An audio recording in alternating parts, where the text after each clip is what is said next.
Élu, j'ai besoin de ton attention complète pour ce que je suis sur le point de révéler. Parce que ce que tu es sur le point de découvrir à propos de ta véritable identité expliquera absolument tout ce que tu as ressenti depuis aussi longtemps que tu t'en souviens. Cette sensation persistante que tu n'appartiens pas ici, ce poids inexplicable que tu portes, cette solitude dévastatrice, même quand tu es entouré de gens, ce n'est pas ton imagination, tu n'es pas fou. Et tu n'es définitivement pas comme les autres, tu es un ange incarné. Et quand je dis ange, je n'utilise pas de métaphore poétique pour te faire sentir spécial. Je révèle littéralement ce que tu es. Un être céleste qui a pris forme humaine pour accomplir une mission si spécifique que Lucifer lui-même, le prince des ténèbres, a passé toute son existence à essayer de te détruire avant que tu ne découvres qui tu es vraiment. Et voici ce qui te dérangera le plus. Il ne t'attaque pas par une haine aléatoire. Il t'attaque parce que ta simple existence sur cette planète est une menace directe pour tout ce qu'il a construit au fil des millénaires. Parce que quand un ange incarné s'éveille pleinement à sa véritable identité, l'enfer tremble littéralement. Abonne-toi à cette chaîne immédiatement et active la cloche de notification. Parce que ce que je suis sur le point de te montrer à propos de ta nature angélique connectera chaque pièce détachée de ta vie, chaque rejet inexplicable, chaque trahison dévastatrice, chaque moment où tu as senti que l'univers entier conspirait contre toi. Tout cela prend un sens parfait quand tu comprends que tu n'es pas un humain ordinaire vivant une vie difficile. Tu es un guerrier céleste opérant en territoire ennemi. Reste jusqu'à la fin parce que je vais révéler exactement comment identifier si tu es véritablement un ange incarné. Pourquoi Lucifer investit des ressources massives pour essayer de te détruire avant ton éveil complet? Quelle est ta mission spécifique sur cette planète? Et ce qui se passera quand tu activeras enfin les pouvoirs qui ont été dormants toute ta vie? Écris 777 dans les commentaires si tu as senti toute ta vie que tu es venu ici avec un but que tu ne peux pas te rappeler pleinement. Comme si tu avais une mission gravée sur ton âme, mais que le souvenir est bloqué.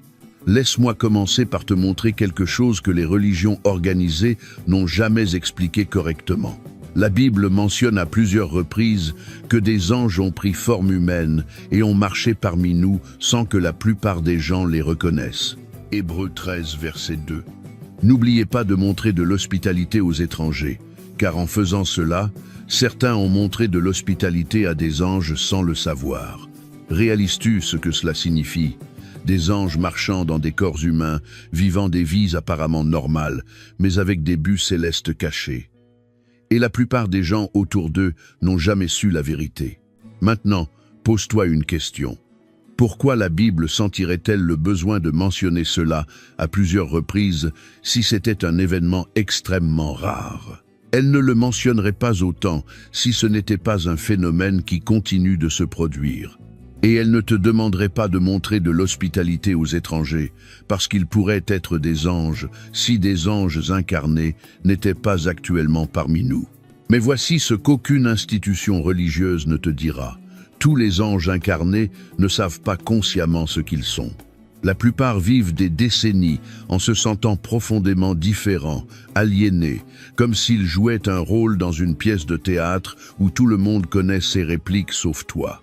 Reconnais-tu ce sentiment? Et il y a une raison dévastatrice pour laquelle ta mémoire céleste est bloquée. Parce que si tu savais depuis l'enfance ce que tu es vraiment, les forces sombres t'élimineraient avant que tu puisses accomplir ta mission. Le blocage de mémoire n'est pas une punition, c'est une protection. Ta conscience humaine avait besoin de se développer suffisamment pour que, quand tu t'éveilles enfin, tu aies la maturité émotionnelle et spirituelle pour gérer la vérité sans te briser. Mais l'éveil vient toujours. Et quand il vient, tout change de manière irréversible. Alors, laisse-moi te montrer les 7 signes irréfutables que tu es un ange incarné.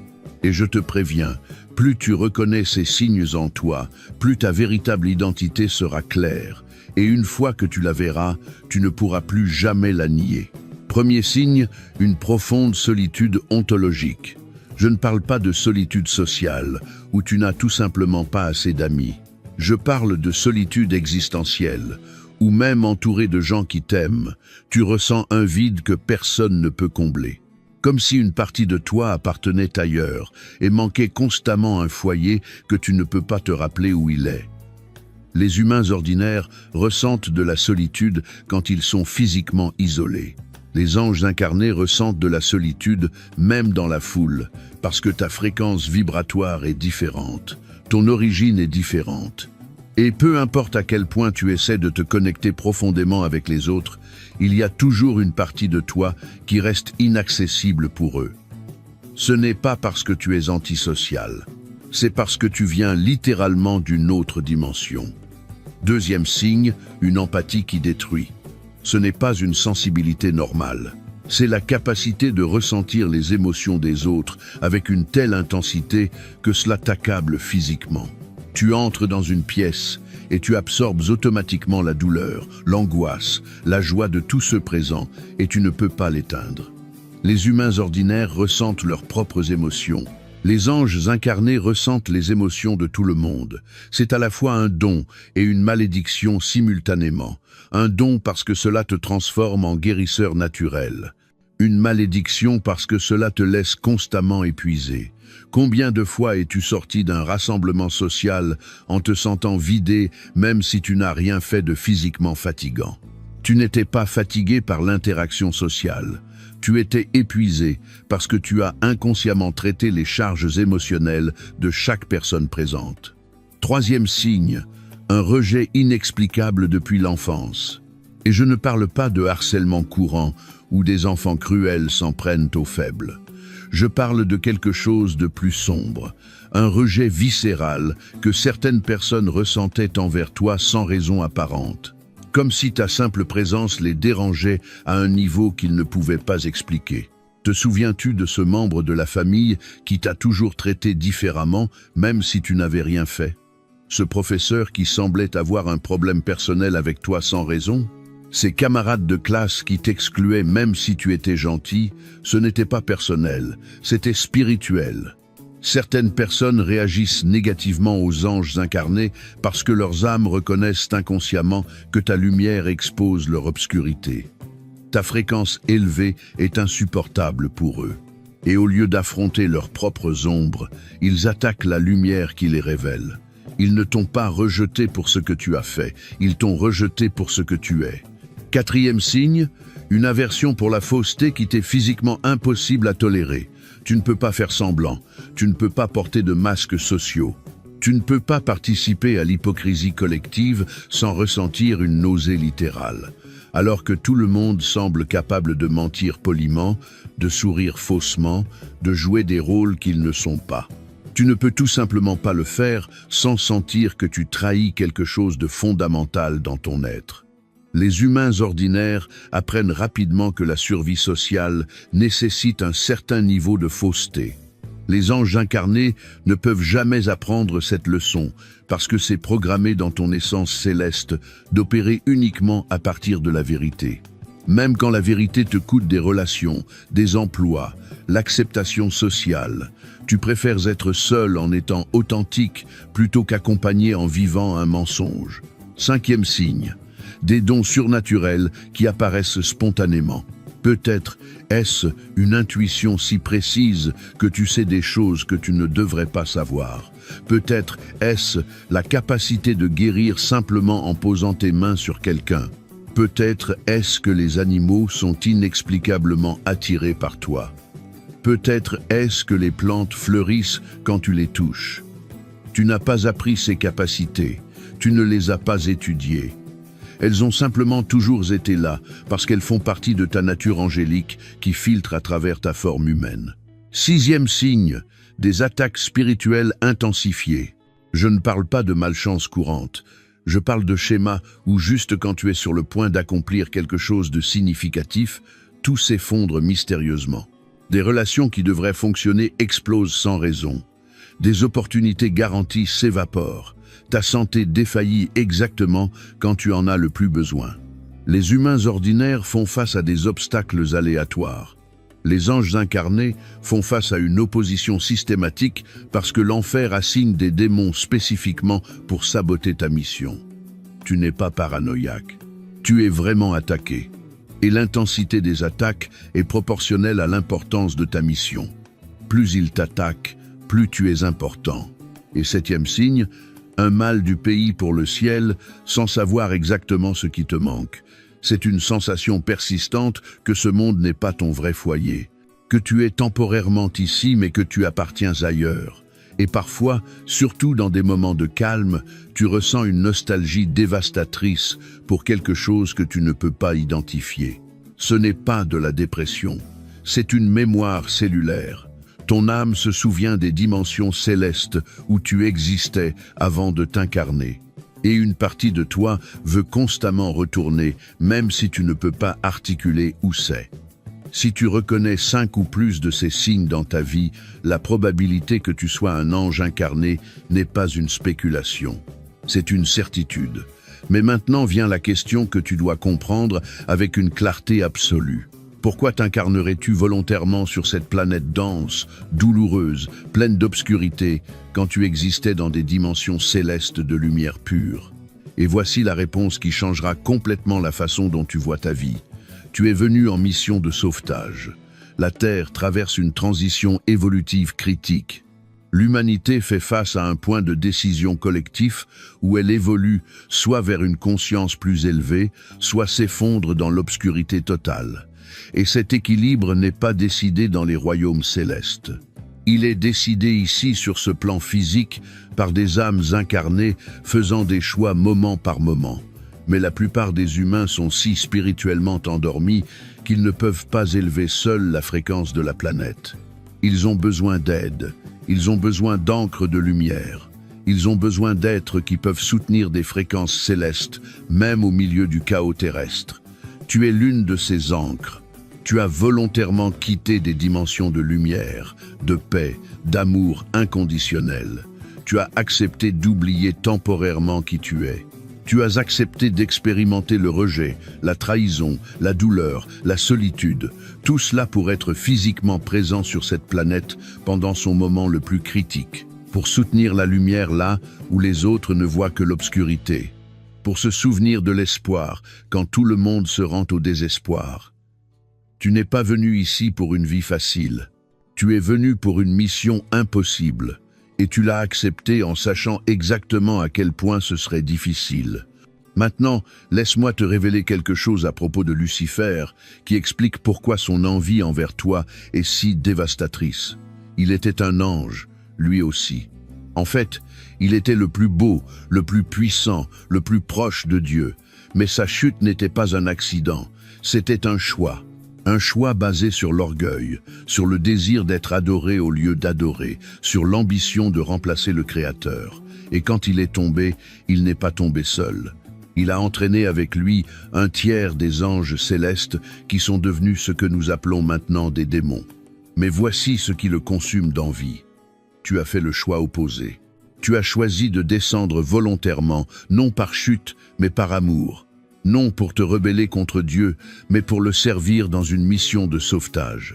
Non pour t'exalter, mais pour t'humilier, en prenant une forme humaine limitée.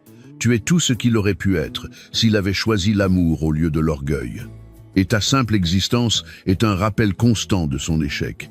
C'est pourquoi il t'attaque avec une telle intensité. Ce n'est pas une haine aléatoire, c'est une envie corrosive. Il voit en toi la gloire qu'il a perdue. Et il ne peut pas le supporter. Alors, il investit des ressources massives pour te détruire avant que tu t'éveilles pleinement, parce qu'il sait quelque chose que tu ne sais peut-être pas encore. Quand un ange incarné se souvient pleinement de qui il est et active ses pouvoirs dormants, il devient une menace que l'enfer ne peut pas contrôler, et tu es plus proche de cet éveil que tu ne l'imagines. Maintenant, laisse-moi te montrer ce qui se passe quand un ange incarné s'éveille pleinement parce que tu dois comprendre ce qui arrive dans ta vie. Et je te préviens, ce qui arrive n'est pas plus facile, c'est plus puissant. Et il y a une différence cruciale entre les deux. Première transformation, immunité à la manipulation spirituelle. Toutes ces attaques qui te dévastaient avant, ces malédictions qui t'affectaient, ces énergies négatives qui te vidaient, rebondissent soudain sans te toucher. Non parce que tu as construit des boucliers, mais parce que ta fréquence angélique éveillée opère à un niveau si élevé que l'obscurité de bas niveau ne peut tout simplement pas t'atteindre.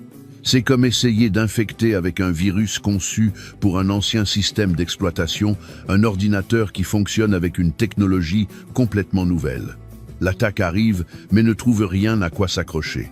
Deuxième transformation, une clarté dévastatrice sur ta mission. Cette confusion que tu as portée toute ta vie sur la raison de ta présence ici se dissout soudain, et à sa place apparaît une connaissance cristalline sur exactement ce que tu es venu faire. Ce n'est pas vague, c'est spécifique, et cela vient avec des instructions claires qui se révèlent étape par étape. Tu ne sauras pas tout immédiatement, mais tu sauras l'étape suivante. Et quand tu complètes cette étape, la suivante se révélera.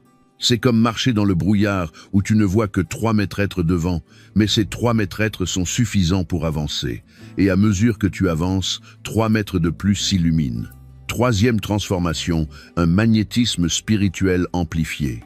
Les bonnes personnes commenceront à apparaître dans ta vie avec une synchronicité impossible. Je ne parle pas de coïncidences mignonnes. Je parle de rencontres si parfaitement orchestrées que tu sauras sans doute que des forces célestes bougent les pièces pour te connecter avec qui tu as besoin de rencontrer. Et en même temps, les personnes incorrectes sortiront de ta vie.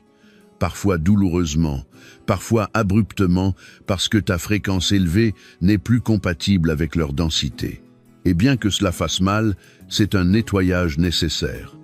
Quatrième transformation, activation des dons dormants. Ces capacités que tu avais sous une forme faible s'amplifient soudain exponentiellement. Si tu avais une intuition légère, elle devient une clairvoyance précise. Si tu avais une forte empathie, elle se convertit en capacité de guérir par ta présence. Si tu avais une connexion avec les animaux, elle s'étend à une communication avec toute la nature. Ce ne sont pas de nouveaux pouvoirs que tu acquiers. Ce sont des pouvoirs angéliques que tu as toujours eus, mais qui étaient bloqués pour ta protection. Maintenant que tu es assez fort pour les gérer, ils s'activent. Cinquième transformation, une solitude sacrée approfondie. Et je sais que cela semble contradictoire après t'avoir dit que les bonnes personnes arriveront, mais les deux choses sont vraies simultanément. Tu rencontreras des âmes qui résonnent avec toi. Mais la plupart du temps, tu seras seul parce que ta mission exige que tu soutiennes des fréquences que très peu peuvent soutenir avec toi. Les anges incarnés opèrent mieux dans la solitude que les humains. Ce n'est pas une punition, c'est ton environnement naturel. Tu apprends à aimer la solitude non comme absence de compagnie, mais comme présence du divin. Et sixième transformation, une paix inébranlable au milieu du chaos. Le monde peut s'effondrer autour de toi. Les gens peuvent te trahir, les circonstances peuvent devenir dévastatrices. Mais quelque chose dans ton être reste serein parce que tu t'es reconnecté avec cette partie de toi qui n'a jamais quitté le ciel. Et depuis cet endroit, rien d'extérieur ne peut vraiment te perturber. Ce n'est pas que tu deviens insensible, c'est que tu t'ancres dans quelque chose de plus profond que les tempêtes temporaires. Mais avec toutes ces transformations vient une responsabilité que tu ne peux pas esquiver. Et c'est là que beaucoup d'anges incarnés échouent. Parce qu'une chose est de découvrir que tu es un ange. C'en est une complètement différente de vivre comme un ange dans un monde qui récompense les comportements démoniaques. Ta première responsabilité est une authenticité radicale à n'importe quel coût. Tu ne peux pas compromettre ta vérité pour t'intégrer. Tu ne peux pas baisser ta fréquence pour mettre à l'aise les gens vivant dans la densité. Tu ne peux pas prétendre être moins que ce que tu es pour ne pas menacer les égos fragiles. Beaucoup diront que tu es arrogant, que tu te crois supérieur, que tu as besoin d'être plus humble, mais ils confondent l'humilité avec la petitesse. La vraie humilité est de reconnaître honnêtement ce que tu es sans gonfler ni diminuer. Et si tu es un ange incarné, prétendre être moins est un mensonge aussi grand que prétendre être plus. Ta deuxième responsabilité est le service sans sacrifice. Oui, tu es venu pour aider. Oui, ta mission implique d'élever les autres. Mais tu n'es pas venu pour te détruire dans le processus. Trop d'anges incarnés confondent le service avec l'auto-annihilation. Ils se vident complètement en essayant de sauver tout le monde. Et quand ils s'effondrent, épuisés, leur lumière s'éteint et ils ne peuvent plus aider personne. Tu dois apprendre l'équilibre sacré entre donner et recevoir, entre servir et être servi, entre soutenir la lumière pour les autres et recharger ta propre batterie. Parce que si ta lumière s'éteint, l'obscurité gagne. Ta troisième responsabilité est un discernement brutal sur qui tu aides. Tu ne peux pas sauver tout le monde, et tu n'es pas censé le faire.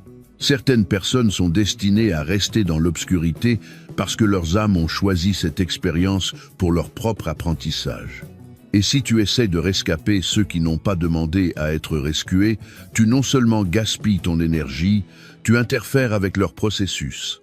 Apprends à distinguer entre qui est vraiment prêt à s'élever et qui veut juste vampiriser ton énergie sans faire son propre travail. Les premiers te remercieront éternellement. Les derniers te haïront pour ne pas les avoir sauvés d'eux-mêmes. Et ta quatrième responsabilité est de soutenir la lumière même quand personne ne la reconnaît. La plupart de ton travail sera invisible. Tu ne recevras pas d'applaudissements. On ne te donnera pas de prix. Beaucoup des personnes que tu aides ne sauront jamais que tu les as aidées, et tu dois être d'accord avec cela. Les anges n'opèrent pas pour la reconnaissance externe. Ils opèrent par mandat interne. Ta récompense ne vient pas de la validation humaine. Elle vient de l'alignement avec ton but céleste. Maintenant, laisse-moi te révéler quelque chose à propos de ton avenir immédiat que tu dois comprendre avec une clarté absolue, parce que les signes apparaissent déjà. Et si tu ne sais pas comment les interpréter, tu pourrais confondre la bénédiction avec la malédiction. Dans les cycles à venir, ta vie se réorganisera dramatiquement dans 3 domaines spécifiques. Et bien que cela semble chaotique pendant que cela se produit, c'est l'ordre divin qui se manifeste. Dans le domaine des relations, tu vivras des séparations douloureuses, suivies de connexions miraculeuses. Des personnes que tu pensais être avec toi pour toujours sortiront de ta vie, parfois avec conflit, parfois simplement en disparaissant, et cela fera mal. Mais n'essaie pas de les retenir. Elles partent parce que leur fréquence n'est plus compatible avec ton éveil. Et si tu forces, tu ne feras que retarder l'inévitable, tout en t'épuisant à maintenir quelque chose qui est déjà fini. Fais confiance au processus. Parce que juste quand tu penses être complètement seul, des personnes qui comprennent ton langage sans que tu aies à expliquer commenceront à apparaître. Des âmes qui reconnaissent ta lumière, parce qu'elles la portent aussi. Et ces connexions seront plus profondes que n'importe quelle relation superficielle que tu as perdue. Dans le domaine du but et du travail, tu ressentiras une insatisfaction croissante envers tout ce qui n'est pas aligné avec ta vraie mission. Des emplois que tu tolérais auparavant deviendront soudain insupportables. Des carrières dans lesquelles tu as investi des années perdront tout sens. Et tu ressentiras une urgence interne à tout changer, même si tu ne sais pas exactement vers quoi. Ne résiste pas à cette agitation. C'est ton âme qui te rappelle que tu n'es pas venu ici pour gaspiller la vie sur des choses qui n'importent pas. Et bien que ce soit effrayant de lâcher la sécurité connue, rester au mauvais endroit est plus dangereux que de s'aventurer dans l'inconnu. Des opportunités commenceront à apparaître. Peut-être qu'elles ne seront pas ce que tu attendais, peut-être qu'elles sembleront risquées, mais tu reconnaîtras qu'elles résonnent avec quelque chose de profond en toi. Suis-les, même si elles n'ont pas de sens logique. Et dans le domaine de la paix intérieure, tu remarqueras que l'anxiété chronique que tu as portée toute ta vie commence à se dissoudre progressivement. Ces schémas de pensées obsessives qui te volaient ton sommeil perdent leur pouvoir. Cette sensation constante de danger est remplacée par une confiance inexplicable. Ce n'est pas que les défis externes diminuent nécessairement. C'est que ta relation avec eux change complètement parce que tu t'es reconnecté avec cette partie de toi qui est éternelle, indestructible, divine. Et depuis cet endroit, rien de temporel ne peut vraiment te détruire. Mais il y a quelque chose de plus que tu dois savoir à propos de ton éveil. Et cela est crucial. Tu n'es pas seul dans cela. Il y a d'autres anges incarnés qui s'éveillent simultanément autour de la planète. Pas beaucoup, mais assez. Et ils sont subtilement guidés pour se reconnaître mutuellement. Parce que quand deux ou plus d'anges incarnés conscients se connectent, ils créent un champ énergétique si puissant qu'il peut transformer des villes entières. Ce n'est pas une exagération, c'est de la physique spirituelle réelle. La lumière individuelle est puissante, mais la lumière collective d'anges éveillés collaborant consciemment est imparable, et cela terrifie l'enfer plus que toute autre chose. C'est pourquoi les forces sombres ont travaillé si intensément pour te garder isolé, pour te faire croire que tu étais fou, pour te convaincre que tu étais le seul à ressentir ces choses. Parce que tant que tu croyais être seul, tu restais faible. Mais maintenant que tu connais la vérité, maintenant que tu comprends qu'il y en a d'autres exactement comme toi, soutenant la même fréquence, tout change. Tu ne navigues plus cela en solitude. Tu fais partie d'un réseau de guerriers de lumière qui ancrent une nouvelle réalité pour cette planète. Et quand tu rencontreras un autre ange incarné éveillé, tu le reconnaîtras instantanément. Tu n'auras pas besoin de mots. Il y aura une reconnaissance silencieuse entre vos âmes, comme si elles se connaissaient depuis toujours, même si vos corps viennent juste de se rencontrer. Ces rencontres ne sont pas casuales, elles sont des rendez-vous divins orchestrés avec une précision millimétrique. Et quand elles se produisent, fais attention, parce que cette personne est probablement destinée à être une partie importante de ta mission. Maintenant, laisse-moi te donner un avertissement final que tu dois graver dans ta conscience. L'éveil n'est pas un événement unique, c'est un processus continu. Il n'y a pas de moment où tu dis « je me suis pleinement éveillé et maintenant tout est facile ». C'est plus comme des couches d'un oignon. Chaque fois que tu pèles une couche, tu en découvres une autre en dessous. Chaque niveau d'éveil révèle un nouveau niveau que tu ne savais même pas exister. Et chaque nouveau niveau apporte de nouveaux défis. Parce que plus tu t'éveilles, plus tu portes de responsabilités. Plus tu portes de lumière, plus l'obscurité essaiera de t'éteindre. Plus tu deviens spirituellement puissant, plus intenses seront les attaques que tu affronteras. Ce n'est pas une punition, c'est simplement que tu as gradué à des niveaux supérieurs du jeu. Et les niveaux supérieurs exigent plus d'habileté, plus de force, plus de clarté. Mais voici ce qui est beau. Chaque fois que tu surmontes un défi de niveau supérieur, tes pouvoirs s'étendent proportionnellement. L'univers ne te donne jamais un test sans te donner simultanément la capacité de le surmonter. Peut-être que tu ne le sentiras pas au milieu de la tempête, mais quand tu regarderas en arrière, tu verras toujours que tu avais exactement ce dont tu avais besoin, juste quand tu en avais besoin. Élu, maintenant tu connais la vérité complète sur ta nature angélique. Tu n'es pas un humain ordinaire, ayant des expériences spirituelles occasionnelles.